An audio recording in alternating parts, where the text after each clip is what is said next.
হযরত ইব্রাহিম আলাইহিস সালাম উনাকে মালাকুল মউত আজরাইল আসছে, আয়েশা বলছে আপনার জান কবজ করতে চাই, আপনি অনুমতি দেন।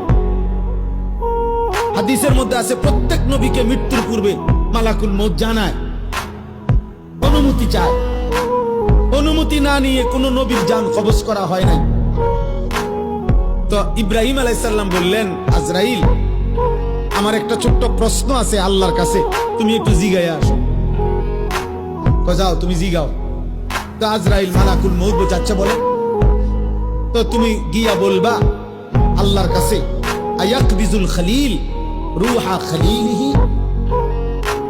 আল্লাহকে জিজ্ঞাসা করবা গিয়া যে ইব্রাহিম জানতে চাইছে কোন বন্ধু কি বন্ধুর জান কবজ করে? বন্ধু বুঝি বন্ধুরে মেরে দেয়? আমি না আপনার বন্ধু? ইব্রাহিম আলাইহিস সালাম কার বন্ধু? কথা বলে না, আল্লাহর বন্ধু কিনা? তো ইব্রাহিম আলাইহিস সালাম বলতেছে, যাও গিয়া জিগাও কি বন্ধু এটা? বন্ধু বন্ধুরে মারতে কয়? বন্ধু বুঝি বন্ধুর জান কবজ করে?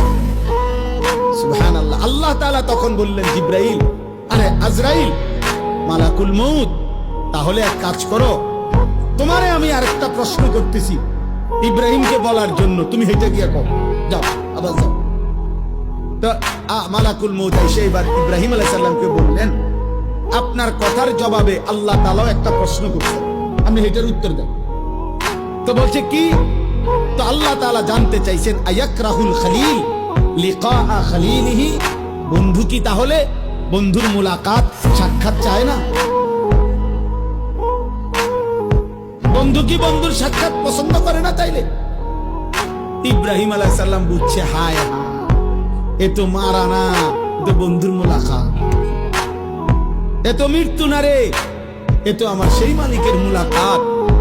পুরাটা জীবন আমি যার জন্য পরীক্ষা দিছি, যার জন্য আমি নমরুদের আগুনের কুণ্ডলিতে পড়লাম, যার জন্য আমার জীবনটা নবীদের মধ্যে সবচেয়ে বেশি অঞ্চল ছাড়ছে, হিজরত করছেন, এলাকা ছাড়ছে বেশি, ইব্রাহিম আলাইহিস সালাম।